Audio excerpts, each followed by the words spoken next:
Vamos a esperar a que entre.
Ok, entonces ya ahí en pantalla tenemos los tres tipos conductuales y anatómicos de deterioro de la memoria, ¿verdad?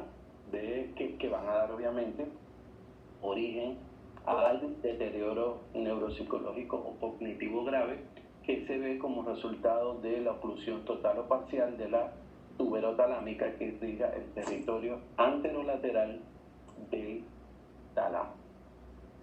¿Seguimos?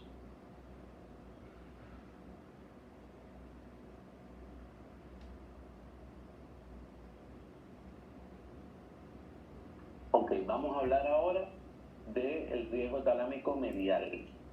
El riego talámico medial que estaría a cargo del vaso paramediano. Es un derivado que nace en la raíz de la basilar, de la arteria cerebral posterior. El compromiso isquémico de este vaso va a generar síntomas como la hemiparesia ocasional sin defecto sensorial, el deterioro de la memoria, la parálisis de la mirada vertical y la somnolencia. Esos serían los síntomas que vamos a ver en el deterioro de la... una preguntita, ¿esto que yo estoy viendo aquí en pantalla, ustedes lo ven? Sí, doctor. Sí, doctor. Sí, sí.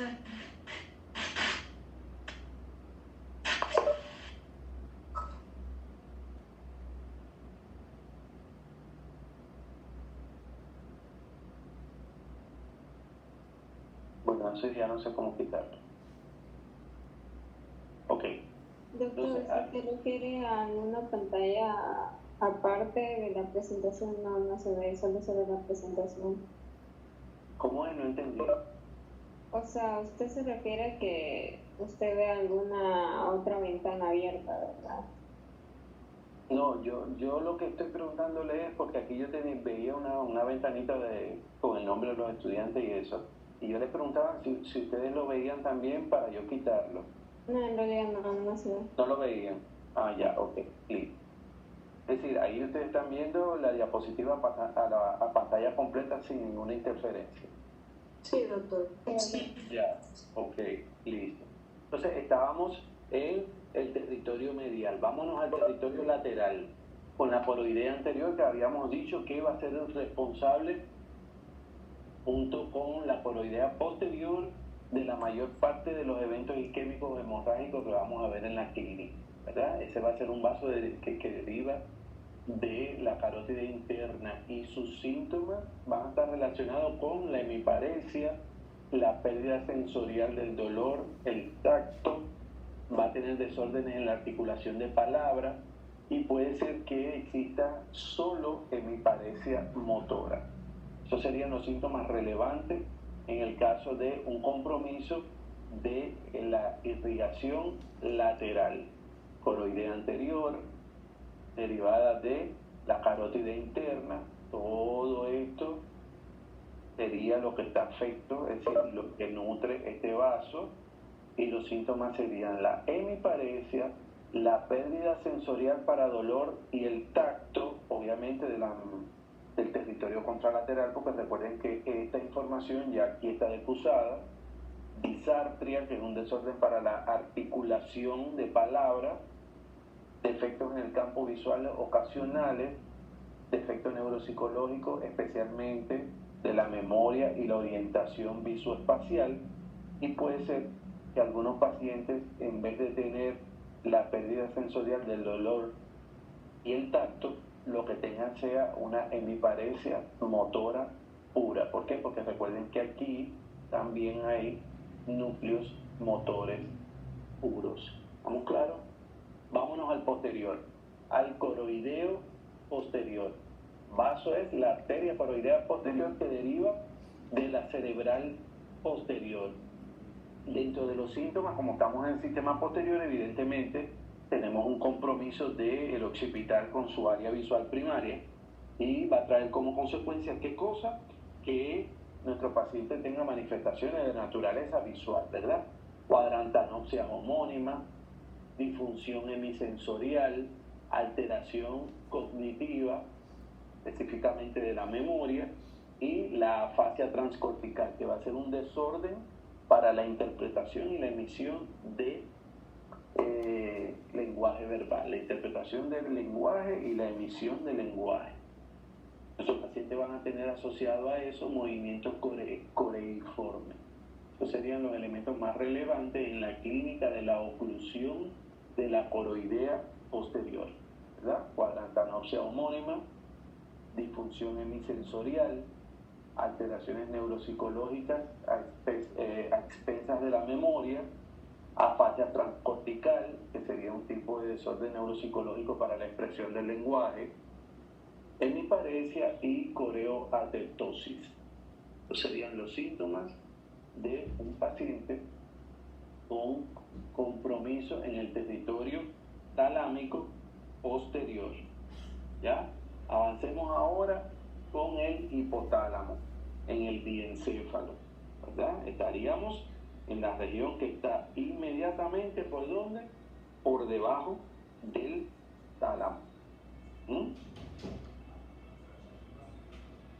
Ya, estas serían parte de las estructuras del hipotálamo. Es decir, recordar más bien la localización del hipotálamo, que se encuentra en la porción ventral del diencéfalo, ¿verdad? Se encuentra ubicado a lo largo de las paredes del tercer ventrículo.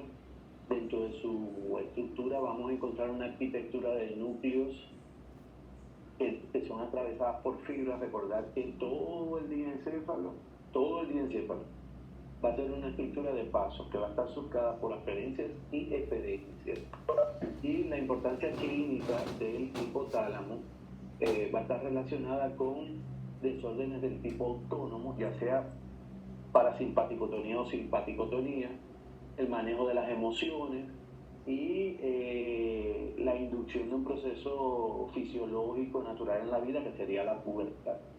Esos serían los elementos clínicos relacionados con las lesiones del hipotálamo. Y evidentemente su fisiología estaría más bien encaminada a todo lo que tiene que ver con los procesos más bien relacionados con un concepto que ya ustedes conocen, creo que de primer ciclo, si no me traiciona la memoria, que sería la homeostasis. Ese hipotálamo se va a encontrar dividido para su estudio, ¿verdad? Esos grupos de núcleos van a estar subdivididos en zonas periventricular, medial y lateral. Vamos a empezar a hablar del territorio rostral, que es el más anterior, lo que se conoce como territorio supraóptico. Allí vamos a encontrar núcleos importantes como el núcleo preóptico medial y lateral, el supraóptico propiamente dicho, el núcleo anterior del hipotálamo, el paraventricular, el supraquiasmático y el área hipotalámica lateral, que va a estar constituida por un grupo compacto de núcleos. Vamos a hablar de las funciones de esas estructuras. Eso es importante que lo anoten, porque dentro de las preguntas que tienen cargadas en la plataforma para examen, Hay preguntas de asociación en relación a nombre, función de cada núcleo. Tendríamos allí el núcleo preóptico medial, el responsable de la jerarquía del sistema nervioso parasimpático y va a estimular las parasimpaticotonías. Núcleo preóptico lateral. No está del todo demostrado, pero a efectos de nuestra clase vamos a decir que está implicado en todo lo que es la fisiología del sueño y las conductas relacionadas con satisfacción. La estructura supraóptica, los núcleos supraópticos, que ya ustedes los conocen de morfofisiología 1 cuando hablaban de embriogénesis, va a estar implicado directamente en el eje endocrino, en la producción de vasopresina, ¿verdad? Y su transporte hacia la neurohipófisis. Recordar que la vasopresina va a tener la capacidad de hacer reaccionar de forma acentuada el tono simpático en los vasos, provocando vasoconstricción y retención hídrica. Seguirían los núcleos, dijimos ya, preóptico medial, lateral, supraóptico, anterior del hipotálamo, implicado en la regulación de temperatura, apetito y función sexual. Además de eso, va a estar junto con el núcleo preóptico medial implicado en el gobierno del sistema nervioso parasimpático. Seguimos con el núcleo paraventricular. Ese núcleo también lo conocen de embriogénesis, cuando hablaban de las funciones de producción de oxitocina, que va a guardar un papel importante en el alumbramiento y el puerperio, en todo el proceso de, no solo el alumbramiento y puerperio, sino también en el parto, porque está implicado en la dinámica, la fisiología de la dinámica de la contracción de la pared uterina. Y bueno, ya después que nace el niño, el alumbramiento, que es el partillo, que sería la expulsión de la placenta, y en el periodo puerperal la contracción paulatina del cuerpo uterino hasta que vuelva a ubicarse debajo de la sínfisis del pubis y tome su diámetro natural. Núcleos supraquiasmáticos. Esos van a ser núcleos que reciben importantes aferencias de la retina. ¿Recuerdan cuando habíamos hablado en el segundo par craneal de que cuando las fibras de la retina nasal y temporal llegan al quiasma óptico, hay 1% de esas fibras que abandonan el quiasma óptico y se adentran en los núcleos supraquiasmáticos del hipotálamo, y que esas fibras iban a ser las responsables del control del ritmo circadiano. Entonces, esa es la función principal de estos núcleos, el controlar el ritmo circadiano y la producción por la glándula pineal ¿de qué? De la melatonina. Por último, vamos a hablar de quién, de los núcleos del área hipotalámica lateral, que se encuentran implicados en todo lo que en todos los procesos de homeostasis para el apetito, la sed y la regulación de la temperatura corporal. Esos serían los elementos más relevantes a este nivel. Vamos a observar cómo se ve el corte de las estructuras de los núcleos supraópticos. Su función ya fue mencionada anteriormente, ¿verdad? Vamos a avanzar. Aquí tenemos otra vista, un poco más coronal, con la distribución de esos núcleos, ¿ya? La región tuberal. La región tuberal va a tener una media de, a ver si no me traiciona la memoria, eran 6 o 7 núcleos. Estaría allí el núcleo dorsomedial, el ventromedial, el arqueado, el periventricular, el hipotalámico lateral y el área periarqueada o periarcuata. Los núcleos del área periarqueada de la cara intermedia tuberal van a ser los responsables de la producción de gran cantidad de beta-endorfina, que es la hormona del placer. Es eso lo que se libera cuando tenemos momentos placenteros, alegrías profundas. Núcleo dorsomedial. El núcleo dorsomedial en este sitio va a constituir el centro del cerebro para el control de la ansiedad. Ese núcleo estuvo en el ojo en la comunidad científica hace, creo que alrededor de unos 10 años, cuando uno de los premios Nobel de Medicina descubrió que en la grasa parda y en ese núcleo hay unos receptores específicos y que la caída de la densidad de receptores a nivel de ese tipo de receptores específicos a nivel de ese núcleo hace que el individuo no responda bien a la saciedad. Por ejemplo, cuando usted usted tiene mucha hambre y de paso es horario de comida, ¿ya? Y usted, por el motivo que sea, está un poquito retrasado de llegar a donde va a comer y entre una cosa y otra le tomó no sé, 30 minutos, 40 minutos, una hora después de la hora habitual de comida. Cuando usted llega a donde va a comer tiene un apetito voraz. Y usted empieza a comer intensamente. Y con la misma intensidad que usted empezó a comer, la glicemia empezó a subir. Y lo fisiológico sería que los niveles de glicemia óptimos, la marea alcalina y la glicemia postprandial, active esos receptores en el núcleo dorsomedial y la activación de esos receptores en el núcleo dorsomedial inhiba la sensación, la necesidad de saciar. Es decir, se activa el centro de la saciedad y ya usted no necesita más, usted ya está bien con lo que comió y llegamos hasta ahí. Esa es una de las teorías que se invoca actualmente a la hora de hablar de determinados tipos de obesidades, que habría un trastorno en los receptores de este núcleo dorsomedial.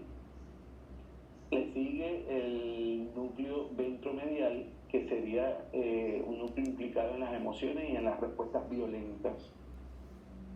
De ahí viene el núcleo arqueado o arcuato, según el libro que usted lea. Ese núcleo arqueado del área intermedia tuberal va a estar relacionado con la liberación de prolactina desde la adenohipófisis y también va a ser un coadyuvante en el control del apetito junto al dorsomedial. Ya habíamos hablado del periarcuato o periarqueado, que habíamos dicho que está especializado en la producción de beta-endorfina. En sentido anteroposterior y cefalocaudales seguiría el periventricular, que produce los factores liberadores e inhibidores de algunas de las hormonas del sistema hipotálamo-hipófisis, ¿verdad? Y ya por último estarían los núcleos del área hipotalámica lateral. Esos están igualmente implicados en la regulación del apetito, el control de la sed y el control de la temperatura. Esos serían los núcleos y las funciones para el área tuberal. ¿Ya? Seguimos ahí en la parte posterior. Sí, en la parte posterior me faltaban dos. Que sería el posterior del hipotálamo y el mamilar medial y lateral. El posterior del hipotálamo, que va a regular el sistema nervioso simpático. Él va a activarse sobre todo como una respuesta autónoma al frío. Y los núcleos mamilares medial y lateral sí van a tener un papel integrador en el sistema nervioso, en el sistema límbico, y van a jugar un papel determinante en todos los procesos de memoria y aprendizaje. Van a tener conexiones a través del hipocampo con el fornix y nos van a permitir ampliar. Todo depende de qué tanto se ejercite y qué tipo de memoria se ejercite. Nos va a permitir ampliar ese tipo, un circuito no reverberante del aprendizaje. De hecho, los defectos de esos núcleos mamilares van a estar intensamente relacionados con una patología que no es objeto de estudio como síndrome aquí, que sería el síndrome de Wernicke. Entonces, avancemos. ¿Dudas hasta aquí en relación a los núcleos de esta región tuberal? ¿No? Ok, entonces tienen en pantalla allí los principales mecanismos de regulación hipotalámica. Esa tabla es importante y tenemos que aprenderla tal cual. Regulación de la temperatura, aferentes de y área de integración, por cada una de las funciones que hemos mencionado, ¿verdad? Control neuroendocrino de catecolamina, la producción de vasopresina, oxitoxina, TSH, ACTH, FSH, cada una de las hormonas madre, hormona de crecimiento. Aquí tenemos conducta sexual, el hambre. Cada uno de esos elementos tiene aferentes y áreas integradoras. Vamos a tomarle una foto bien clara a esa diapositiva que es objeto de evaluación. Bueno, ¿ya? Vuelvo y repito en lo que vamos viendo esa tabla. Recuerden que habíamos dicho que el hipotálamo va a jugar un papel determinante en el desarrollo de afecciones autónomas, obviamente, y en el control de los dos componentes del sistema nervioso autónomo, el sistema nervioso simpático y parasimpático. ¿Ya? Va a jugar un papel importante, como dice allí en la tabla, en el control homeostático de funciones como la regulación de la temperatura, la saciedad, establecer los elementos básicos en el control neuroendocrino. Eso es vital a este nivel, ¿verdad? Los núcleos hipotalámicos posteriores siempre van a estar activos en el proceso de ritmo circadiano, el ciclo sueño-vigilia. En consecuencia van a estimular la liberación de la melatonina, que es la hormona de crecimiento. Ahí tenemos el hipotálamo con aferencias y eferencias. Recuerden que, no recuerdo si lo dije al principio de la clase, pero las lesiones hipotalámicas y las talámicas, en dependencia de su extensión, son lesiones potencialmente comatosas. ¿Por qué? Por la integración que hay allí de aferencias y eferencias. Miren las principales vías desde y hacia el hipotálamo. Nótese, está A de aferencia y estas E son de eferencia. Hay tres estructuras que son aferentes y eferentes. Serían el arco encefálico medial, fornix y las estructuras del sistema periventricular, incluyendo el fascículo longitudinal dorsal. Aferentes y eferentes. Solo tres. Los restos son aferentes puros o eferentes puros. Tomemos una foto allí. Bien. Doctor. Hola. Sí, doctor. Ya le tomamos foto. Muy bien. Nódulo hipófisis, lóbulo posterior. ¿Ya? Bueno, vamos a volver aquí. Recordemos que dentro de las aferencias hipotalámicas está la retina, el núcleo medio dorsal del tálamo, la corteza cerebral, el cuerpo amigdalino, el hipocampo y las estructuras autónomas.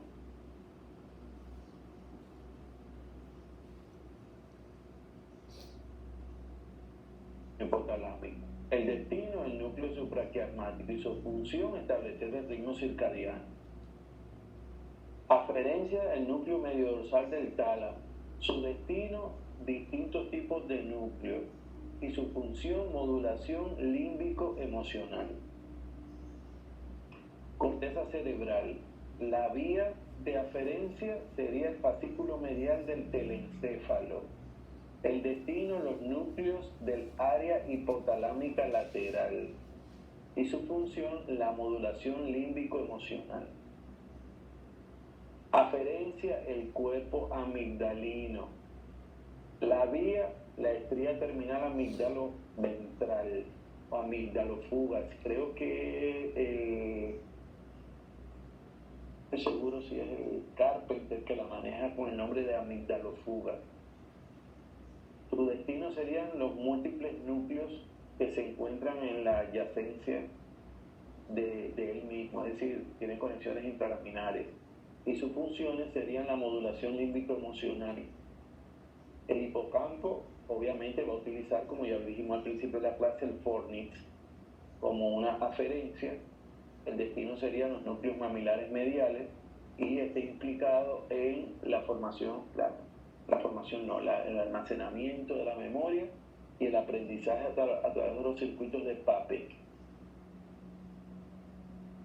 Las vías eferentes serían la paraventricular y supraóptico, la del área hipotalámico lateral, la mamilar medial, la periarqueada y otras vías que no son tan representativas y que por eso no, es decir, son variantes anatómicas de la normalidad, no la vamos a incluir aquí.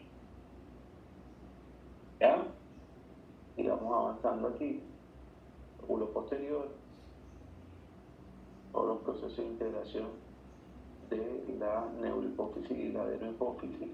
Ya lo conocemos de morfoficio 1 y que obviamente puede salir, va a salir a este nivel. Es decir, que todos esos mecanismos tenemos que recordarlo, desempolvarlo, porque ya ustedes, al estar en morfoficio 3, estoy segurísimo de que lo conocen de morfoficio 1. Allí tienen funciones específicas del hipotálamo en relación al sistema neuroendocrino en hipófisis, lóbulo posterior. Recordar que está compuesta por axones que descienden desde los núcleos supraópticos y paraventricular del hipotálamo, que dentro de sus funciones más relevantes estarían la secreción de oxitocina y vasopresina en el interior del sistema circulatorio, con todos los efectos que ustedes conocen que tiene a nivel geniturinario, cardiovascular, ¿verdad? Recordar, como habíamos dicho, que va a jugar un papel importante esta parte de la hipófisis en el control del mecanismo desencadenante y efectivo del parto, el control de la regulación de la presión arterial, la retención de agua. De ahí que, por ejemplo, uno de los desórdenes que se pueden producir por lesiones a este nivel serían la diabetes insípida, o también conocida como diabetes neurógena, o síndrome de secreción inadecuada de hormonas antidiuréticas, a nivel de un déficit en este sitio. En la parte de la porción anterior, en el lóbulo anterior, el posterior es la neurohipófisis, el anterior es la adenohipófisis, vamos a encontrar que allí se van a liberar una serie de factores como la hormona liberadora de la tirotropina, la hormona liberadora de la hormona de crecimiento, la gonadotropina, la CRH, la dopamina, la somatostatina, todo eso son precursores de sistemas endocrinos o liberación de inductores de sistemas endocrinos. La tirotropina o TRH, o hormona también estimuladora de la tirotropina, va a estimular la liberación de la hormona estimulante del tiroides, que es la TSH. Y su función, como ya lo dice el nombre, es regular la secreción de tiroxina y triotironina a nivel de la glándula tiroidea, es decir, la T3 y la T4. La TSH, que a su vez es un inductor en la liberación de T3 y T4. La GHRH, que sería la hormona de crecimiento, liberadora de la hormona de crecimiento, que va a estimular a nivel del hígado la producción de factores similares a la insulina tipo 1, implicados directamente en el proceso de crecimiento de los tejidos. La hormona liberadora de la gonadotropina poriónica, que va a estimular los procesos de crecimiento en la pubertad, así como el ciclo menstrual en las jóvenes. y así cada una de ellas va a jugar un papel importante, ¿ya? En relación a eso, me quiero detener aquí, mira, hablando de la hormona de crecimiento, tenemos ahí un ejemplo de una acromegalia, ¿verdad? Los desórdenes en la liberación de la hormona de crecimiento se van a acompañar, van a dar origen a distintos estados patológicos en dependencia de la edad, ¿verdad? Una insuficiencia en la producción de hormona de crecimiento antes del cierre de las diáfisis y las epífisis va a traer como consecuencia un enanismo. Si ese desorden es opuesto, es decir, si es una hiperproducción de hormona de crecimiento antes de los 18 años, cuando teóricamente se cierra la línea de crecimiento óseo, entonces vamos a tener un gigantismo. Y si esa hiperproducción de la hormona de crecimiento es posterior a los 20 años, cuando están cerradas las líneas de crecimiento óseo, entonces vamos a tener un desorden como el que tienen en pantalla, que sería una acromegalia, ¿verdad? En ese caso, como no tenemos un sustrato óseo para alargamiento, entonces el paciente va a experimentar crecimiento, pero de los tejidos blandos. La voz se vuelve gruesa, el tejido que se encuentra en el arco superciliar crece, la ceja crece, hay megalia de todo tipo, ¿verdad? Hay hepatomegalia, sobre todo hay cardiomegalia.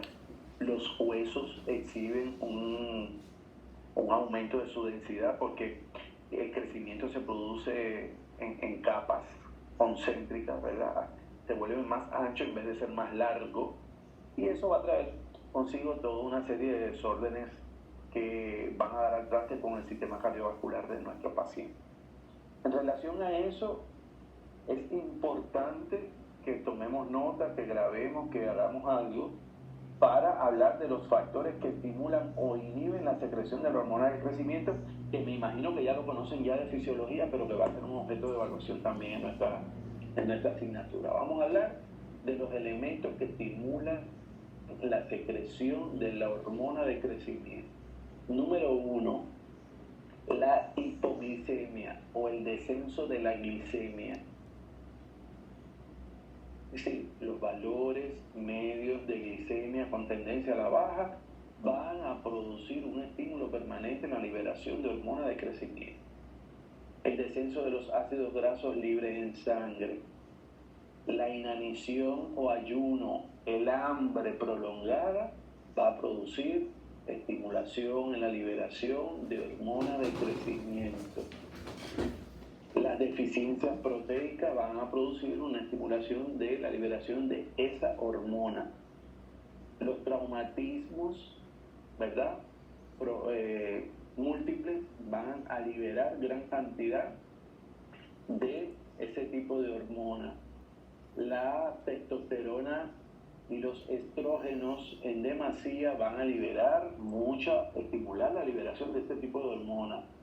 El sueño profundo en estadios 2 y 4 va a ser un elemento inductor en la secreción de altas cantidades de esas hormonas. Por eso es que se dice, en el caso del neonato, por eso es que, entre otras cosas, no es exclusivamente por eso, pero entre otras cosas es por eso que los neonatos duermen tanto. Un niño puede, recién nacido, dormir de 24 horas, cuando te pones a sumar 20, 18 horas al día, y se recomienda no molestarlo, porque en ese momento se está liberando gran cantidad de hormonas de crecimiento necesarias para el desarrollo del bebé. Y yo creo que no me faltó ninguno. Ya dije los estados de hiperglicemia, ¿verdad? Que lo inhiben. La hipoglicemia lo estimula. Entonces ahora vámonos a los estímulos que inhiben la secreción de hormonas de crecimiento, que serían en cierta medida lo opuesto a lo que hemos mencionado hasta ahora, ¿verdad? El incremento en la hormona de crecimiento lo estimularía la hiperglicemia, ¿verdad?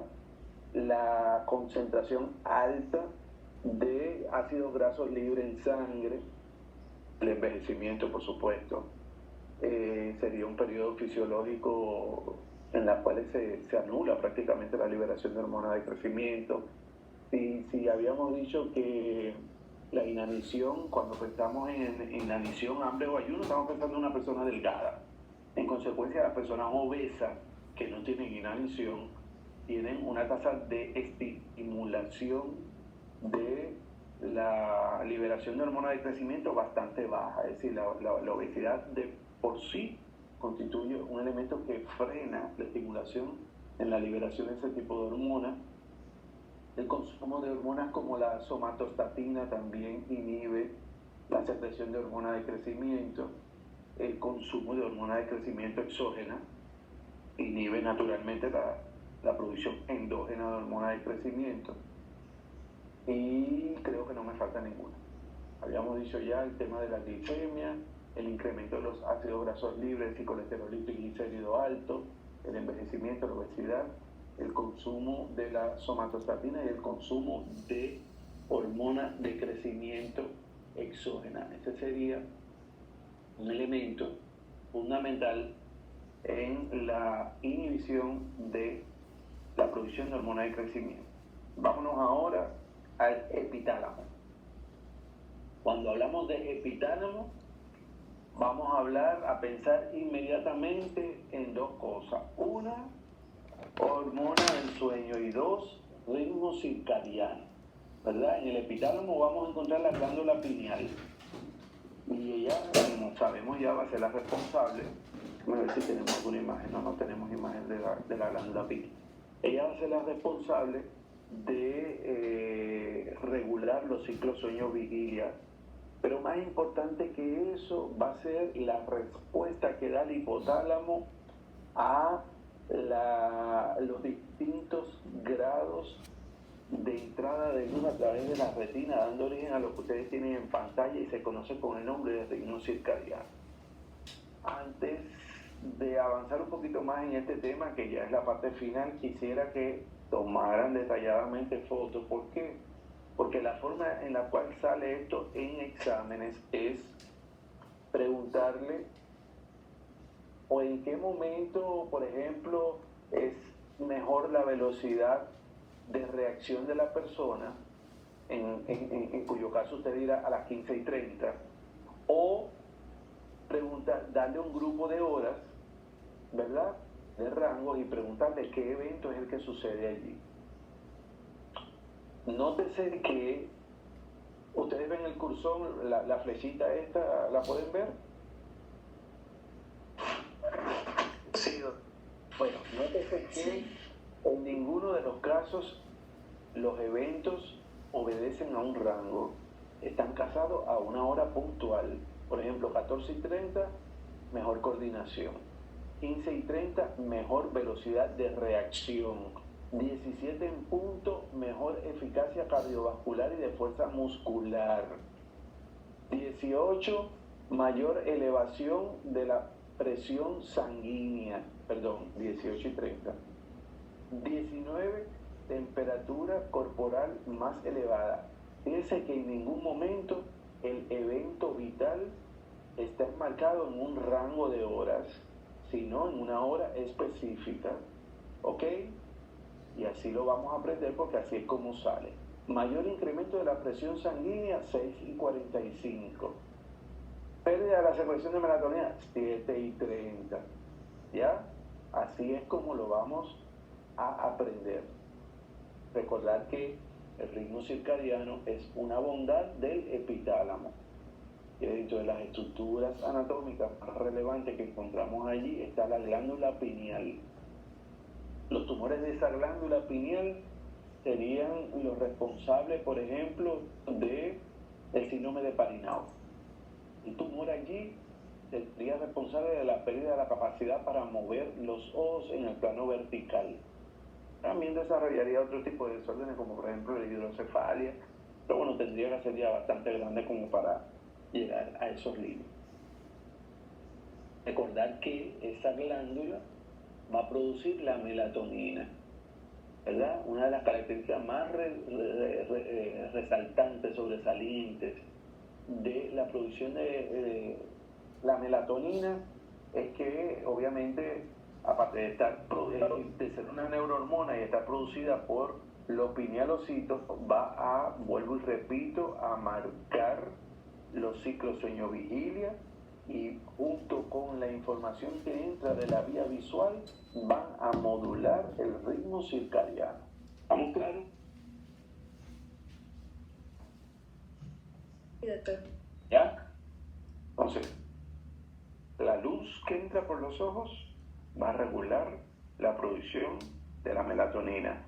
Y esos dos factores, es decir, la luz que entra por los ojos y la producción de melatonina, van a ser los responsables del ritmo circadiano. ¿Estamos claros? ¿Este paralelo cuál es? El paralelo B. Sí. Sí, doctor. Hola. Sí, Paralelo es tipo. Tengo a Leonardo Morales en espera en sala de recepción. ¿No había entrado a clase? Él sí estaba, él le respondió hace poco. Creo que tuvo un Ah, problema se de salió. internet y se ha vuelto a conectar. Ya, listo, no pasa nada. Entonces, hasta aquí creo que llegamos, ¿verdad? Con el ritmo circadiano, notas de clase, Barr novena edición y Carpenter cuarta edición, diencéfalo. Recuerden que hay mucho de lo que se ha dicho que no está en el texto, así que confío en que lo hayan retenido. El viernes entonces vamos a ver, no estoy seguro si vamos a ver autónomo, ya me pondré de acuerdo con los chicos de que ustedes van a recuperar junto con el A. Y tengo entendido que no. ¿Ustedes sí vieron autónomo? No. Doctor, Sí. una pregunta. Sí. ¿Los libros para estudiar son los que están ahí, Barry Carpenter, o Afifi también entraría? No. Notas de clase, Barr y Carpenter para diencéfalo, más nada. Ya listo. Afifi entrará para hablar de morfomicro, pero no estamos en morfomicro. Para esto, ustedes se van a ajustar a la clase que he dado yo, más complementada con Barr y Carpenter. ¿Ok? Doctor. Listo. ¿Alguna pregunta? doctor, con respecto a la clase de morfogénesis, que debió ser hoy, ¿cuándo la recuperaríamos? La clase de morfogénesis literalmente, y suena bastante feo, la podemos dar en 20 minutos hablando despacio, porque el desarrollo del diencéfalo no tiene mucho para hablar. De hecho, hoy en la tarde me descargué un texto, un libro, para que creo que me va a ampliar mucho más de lo que ya tenemos en los dos libros que tienen el Carson y el otro es el Lachman.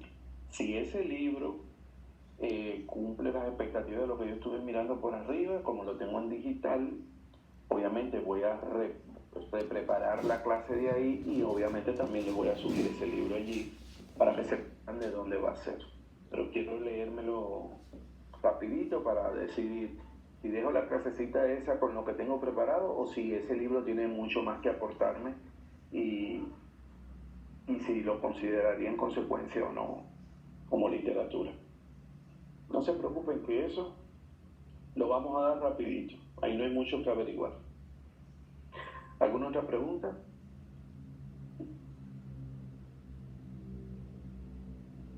Doctor, disculpe, sobre las notas, ¿para cuándo van a estar subidas? Asumo que la semana que viene, como mucho.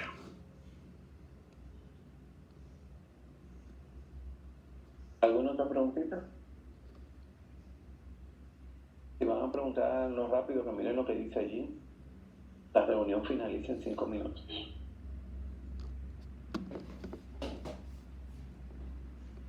Es que ya no hay preguntas. Perfecto, entonces tengan buena noche. Gracias, doctora. Gracias. Nada.